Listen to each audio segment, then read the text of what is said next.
영국의 소설가 조지 오웰은 1984라고 하는 소설을 통해서 진리가 권력에 의해서 조작되는 이 세계를 묘사했습니다. 1984년 주인공 윈스턴이 가상의 나라인데요. 전체주의 독재 국가인 이 오세아니아의 집권당의 하급 당원으로 이렇게 살고 있습니다. 이 당시 사람들은 24시간 텔레스크린에 의해서 감시를 당하고 개인의 자유, 개인의 인권은 조금도 보장되지 않는 그런 사회입니다.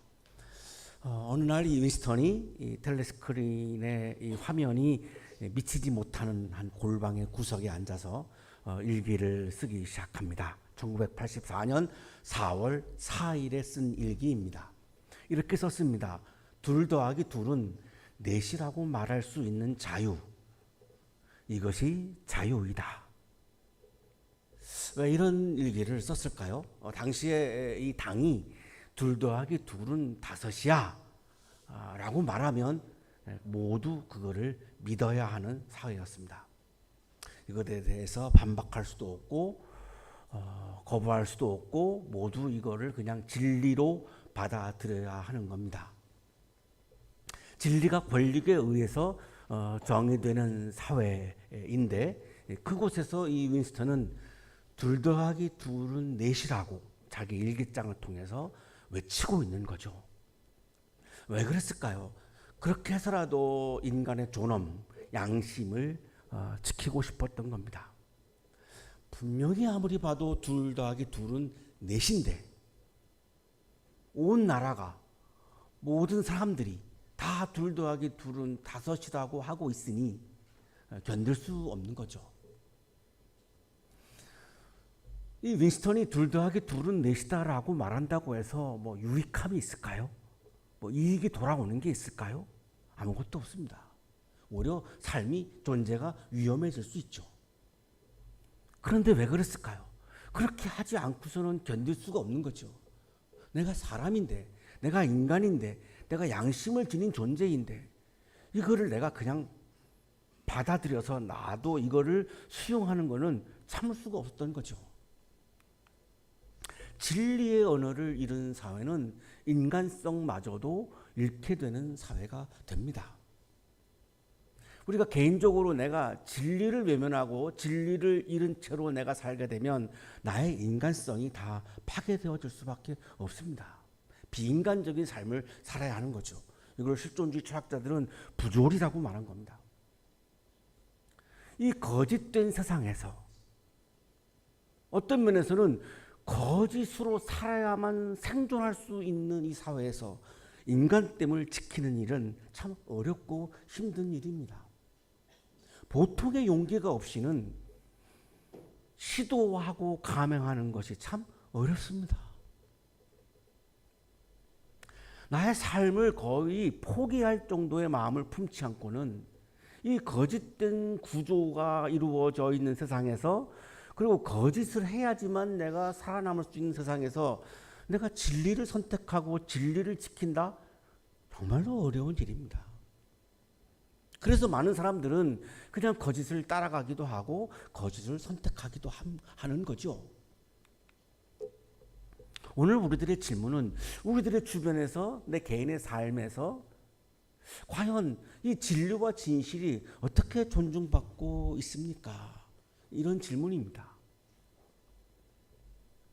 첨단 21세기 대한민국 세계 10대 강국인 대한민국에서 살고 있는 우리가 과연 우리 주변에서 나의 개인의 삶에서 우리 사회 구조 안에서 이 과연 진실과 진리가 어떻게 얼마나 존중받고 있는가? 여기서 한 걸음 더 나아가면 오늘날 한국 교회 안에서는 과연 주님의 진리가 얼마만큼 존중받고 있는가? 한국 교회 안에서 이 진리, 주님의 말씀하신 이 주님의 진리가 왜곡된 채로 가고 있는가? 아니면 그 진리를 찾기 위해서 몸부림치고 고뇌하고 그렇게 고민하면서 우리가 기도하고 말씀 묵상하면서 신앙생활하고 있는 것인가? 오늘의 성수 본문은 오늘 이러한 질문에 대해서 답을 하는 그런 듯 주시는 그런 말씀입니다. 그러나 그대는 그대가 배워서 굳게 묻는 그 진리 안에 머무십시오. 그대는 그것을 누구에게서 배웠는지를 알고 있습니다. 바울이 거의 말년에 감옥에 갇힌 채로 자기의 제자인 그리고 동료인 디모데에게 너는 목회를 이렇게 해야 한다라고 하는 목회 수칙을 전해준 편지입니다. 에베소 교회에서 디모데가 목회를 했는데 이 목회를 하는 과정에서 가장 중요한 게 뭐냐? 너부터 진리 안에 머물러야 한다. 그 진리는 너가 어려서부터 배웠다. 어머니인 유닉의 외조모인 로아스로부터. 이 디모데의 엄마는 유대인이고 디모데의 아버지는 그리스인입니다. 그러니까 어릴 때부터 유대인인 엄마로부터 성경 말씀을 배운 거죠. 그거를 지금 상기시키는 거죠. 어릴 때부터 배웠던 성경 말씀 그 진리 안에 머물고 네가 목회를 해야지. 교회의 필요 때문에, 교회를 크게 하려고 하는 너의 욕심 때문에 그 진리를 왜곡하지 말아라. 그건 목회가 아니다. 그건 주님의 제자가 아니다. 그건 주님의 사역자가 아니다. 가짜다. 거짓이다. 그렇게 해서 크게 키우면 뭐 할 건데? 뭐 할 거냐? 이런 편지를 지금 바울이 디모데에게 보내고 있는 거죠. 어떠한 상황에서도 진리 앞에서 흔들리지 말아라. 이 바울이 말씀하고 있는 이 진리는 단순한 지식이 아니죠. 바울이 말년에 와서 자기가 온통 한 삶을 살았는데 그 삶의 경험으로부터 나온 신앙의 확신입니다. 바울은 끝까지 진리 안에 머물면서 진리 안에서 살았습니다. 죽음의 위협도 받으면서 테러도 받으면서 끝까지 진리를 지켰습니다. 로마 제국이 얼마나 탄압했겠습니까? 그럼에도 불구하고 주님은 예수님이지 주님은 로마 교황이 아니다라고 말을 했습니다. 진리를 말한 거죠. 그래서 테러도 당하고 죽일 뻔도 당했고 엄청난 고난을 당했고 지금도 지금 감옥에 들어가 있는 겁니다. 로마 제국 안에 있는 감옥에 지금 들어가 있는 거죠. 제가 돌아보니까 이게 맞고 이게 진짜 기쁨인 거를 바울은 경험을 한 거죠. 네가 필요에 의해서, 교회의 필요에 의해서, 너의 개인적인 욕망의 필요에 의해서 진리를 왜곡하면 기쁠 줄 아느니? 아니야. 기쁘지 않아. 거긴 평화가 없어. 거긴 참 기쁨이 없어. 바울은 경험을 통해서 지금 이거를 제자인 디모데에게 말하고 있습니다. 그대는 어려서부터 성경을 알고 있습니다. 어머니로부터 외조모로부터 배운 성경을 알고 있습니다. 성경은 그리스도 예수를 믿는 믿음으로 말미암아 그대에게 구원에 이르는 지혜를 줄 수 있습니다. 성경에 있는 말씀, 진리의 말씀은 단순한 지식이 아니라는 거죠. 단순한 책이 아니라는 겁니다. 모든 성경은 하나님의 영감으로 된 것으로서 교훈과 책망과 바르게 함과 의로 교육하기에 유익합니다. 여기 영감으로 되어 있다라고 하는 말씀이 매우 중요하고 우리가 잘 알고 있는 말씀인데요. 이 영감이라고 하는 말은 하나님이라고 하는 말과 숨을 불어넣었다라고 하는 말의 합성어입니다. 그러니까 영감으로 성경이 되어 있다라고 하는 말씀은 하나님의 숨결이 그 하나님의 말씀 안에 흐르고 있다라고 하는 의미입니다. 하나님의 숨이, 하나님의 호흡이, 하나님의 생명이 그 말씀 안에 흐르고 있다는 겁니다. 그러니까 성경 말씀은, 진리의 말씀은 그냥 단순한 지식이 아니고 활자가 아니고 살아있는 말씀이라는 거죠. 거기에 하나님의 호흡이, 하나님의 숨결이, 하나님의 생명이 흐르고 있기 때문에 단순한 활자가 아니라 이 성경 말씀과 이 진리는 살아있는 말씀임을 지금 바울은 강조하는 겁니다. 살아있기 때문에 이 말씀은, 진리는 우리의 영혼을 깨우는 생명의 소리라는 거죠. 단순한 정보를 제공해주는 지식을 전해주는 그런 책이 아니라고 말하는 겁니다. 단순한 교훈을 우리들에게 주는 것도 아니고 오늘 이렇게 말씀하죠. 구원에 이르는 지혜를 줄 수 있습니다. 구원의 사건을 일으키는 살아있는 말씀이라고 말씀하는 겁니다. 우리 각자의 모든 구원의 사건을 일으키는 살아있는 능력의 말씀, 생명의 말씀이라고 지금 강조하고 있는 거죠. 살아있기 때문에 하나님의 호흡과 숨과 생명이 흐르고 있기 때문에 의로 교육도 한다는 겁니다. 교육은 변화를 전제로 합니다. 사람이 어떻게 변하죠? 안 변합니다. 죽으라고 안 변합니다. 사람은.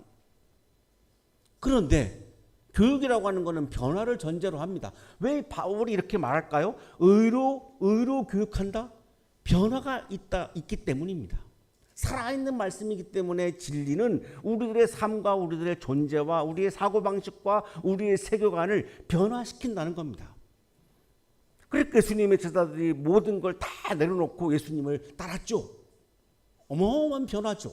사도 바울이 예수 믿는 사람들을 잡아들였던 사람인데 해외 유럽까지 넘어가가지고 위험을 감수하고 복음을 전했죠. 이 어마어마한 변화들, 이것이 진리가 낳은 열매라고 지금 강조하고 있는 거죠. 성경은 하나님의 사람을 유능하게 하고 그에게 온갖 선한 일을 할 수 있게 하는 것입니다. 인간이 어떻게 선한 일을 할 수 있을까요? 이기적인데. 내 욕망을 이루는 것을 삶의 목표로 삼는데. 심지어는 성경 말씀도 내 욕망을 이루는 것으로 재해석하죠. 예수님은 한 번도 우리들의 욕망을 이루는 비법을 가르쳐 주신 적이 없습니다. 가난한 사람은 복이 있다? 이게 욕망을 이루는 길인가요? 내 이웃을 내 몸과 같이 사랑하라?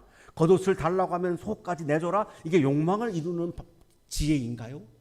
반대죠. 내 욕망을 내려놓는 길을 끊임없이 말씀하셨는데 어느 순간 성경 말씀이 우리 개인의 욕망을 이루는 비법의 전수로 왜곡되기도 하고 있습니다. 진리가 아니죠. 디모데도 역시 그 위험을 안고 있는 거죠. 목회자로서. 그래서 바울이 이렇게 강하게 강조하는 겁니다.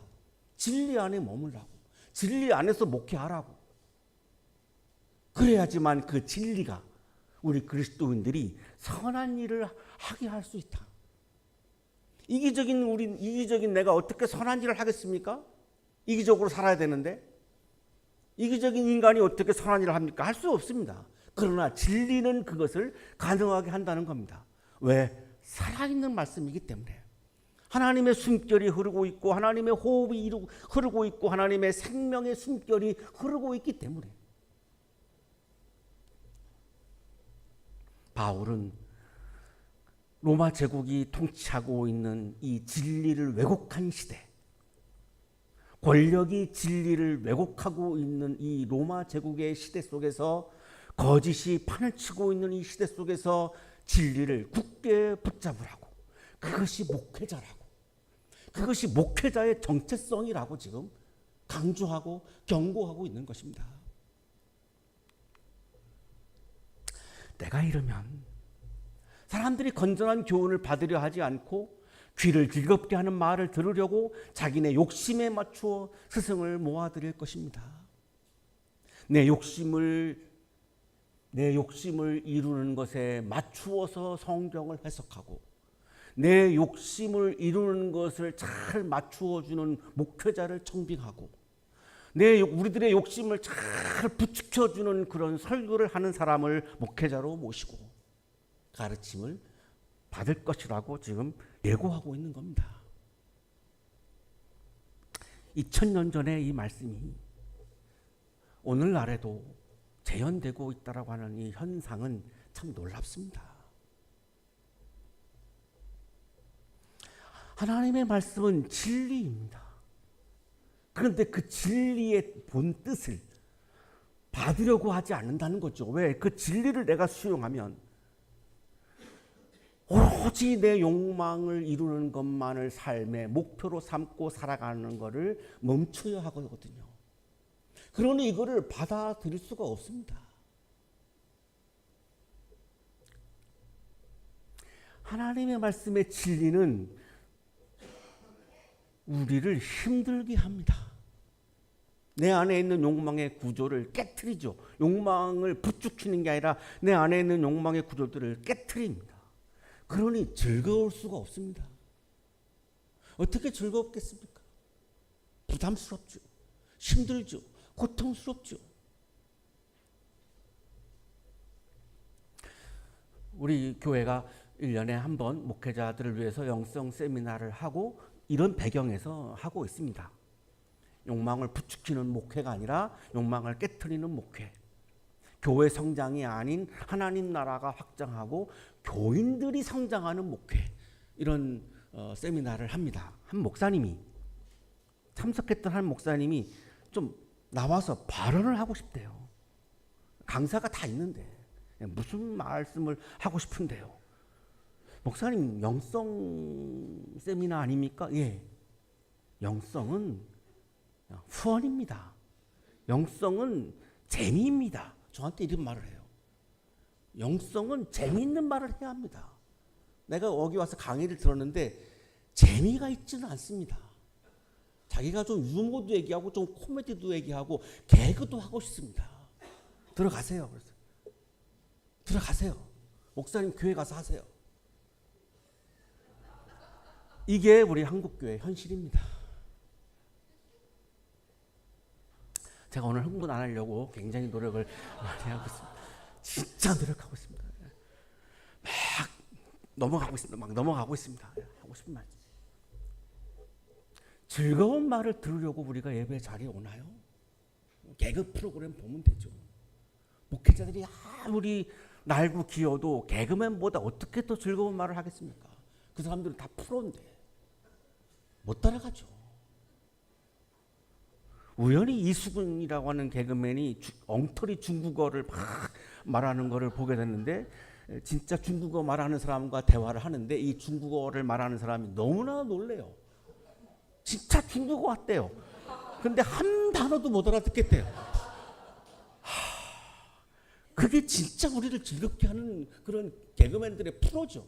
어떻게 목회자가 이거를 따라가죠? 어림도 없죠. 힘들어도 고통스럽어도 함께 모여서 주님의 진리 안에 굴복하고 그 주님의 진리가 나의 욕망의 체계를 깨트리고 욕망을 완전히 없이는 살 수 없습니다. 긍정적인 욕망 오늘 여기서 말할 수 없습니다. 라칸 같은 철학자는 긍정적인 욕망을 말합니다. 욕망이 있어야 됩니다. 없으면 살 수 없습니다. 그러나 이기적인 욕망, 헛된 욕망을 지금 말하고 있는 건데 진리와 어긋나는 욕망을 말하고 있는 건데 그 이기적인 욕망을 깨트리면서 내가 즐거워야 하는 거죠.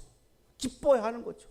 그래 내가 오늘 드디어 내가 내 안에 있는 이 거짓된 욕망의 체계를 내가 말씀으로 진리로 깨트렸구나.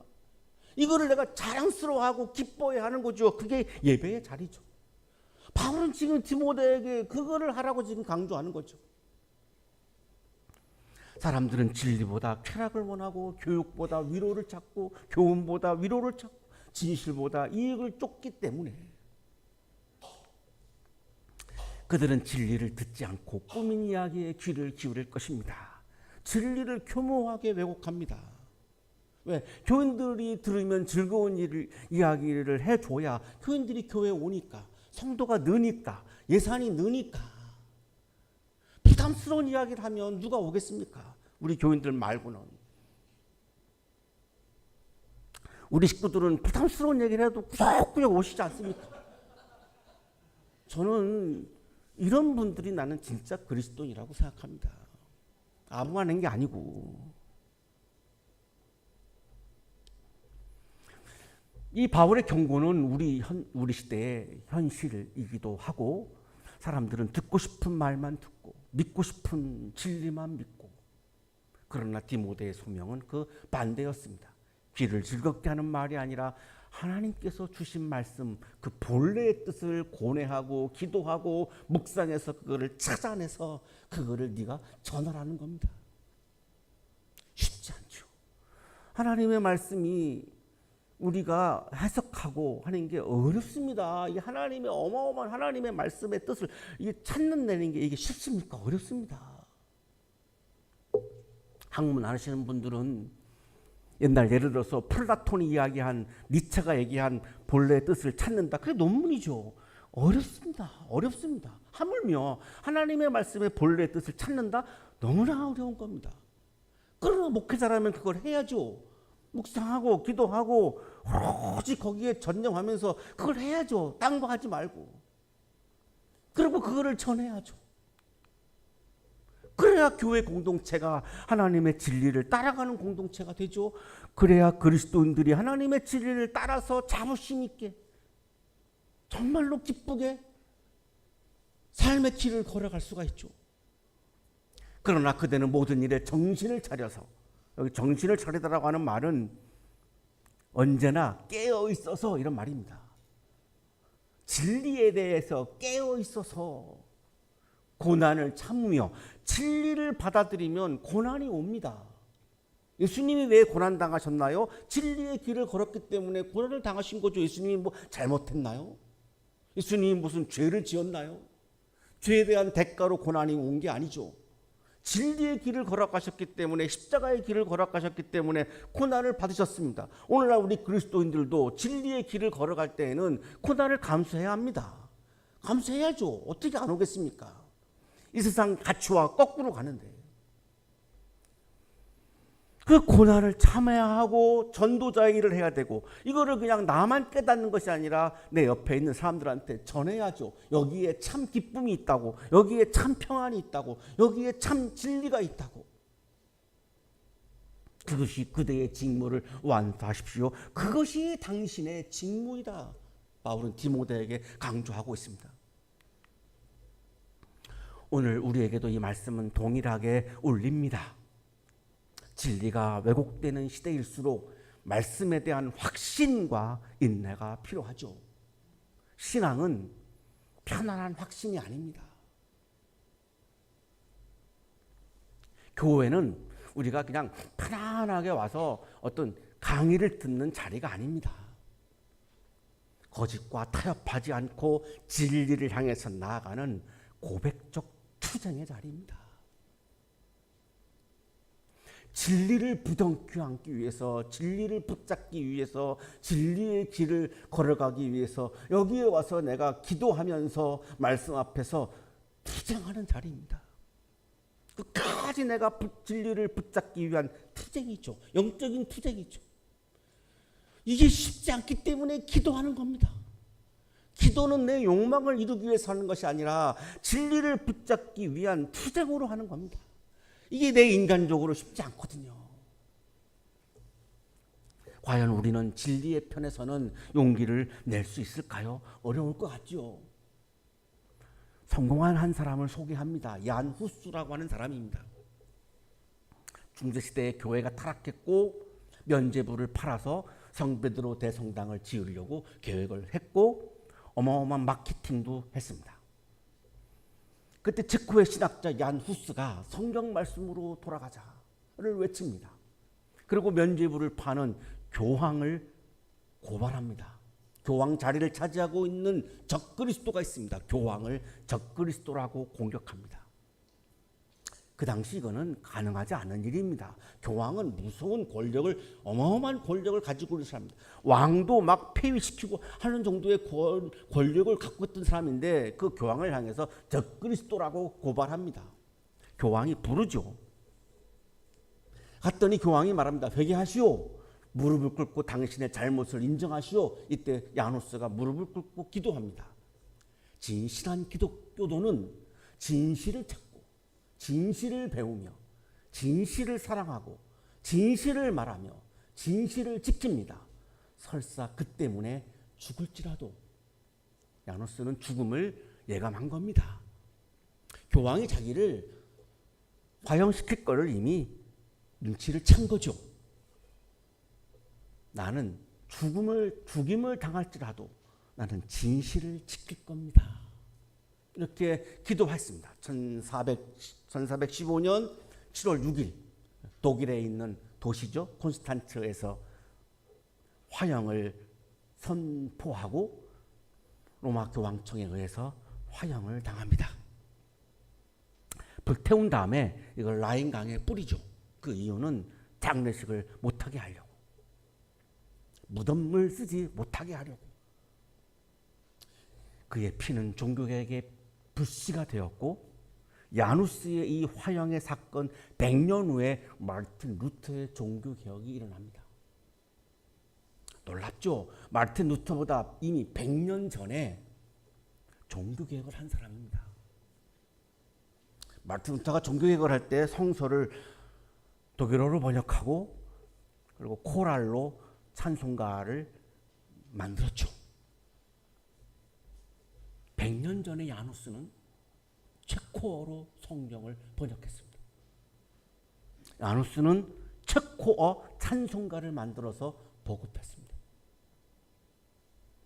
이유는 모르겠습니다만 마르틴 루터는 유명해졌지만 야누스는 그렇게 유명하지 않지만 사실은 루터보다 100년 전에 이미 종교개혁을 실행한 사람입니다.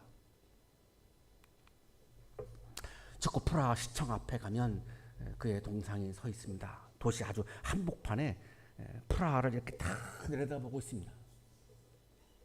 그 기념비의 마지막 말이 쓰여 있습니다. 진리를 말하고 진리를 사랑하고 진리를 지켜라.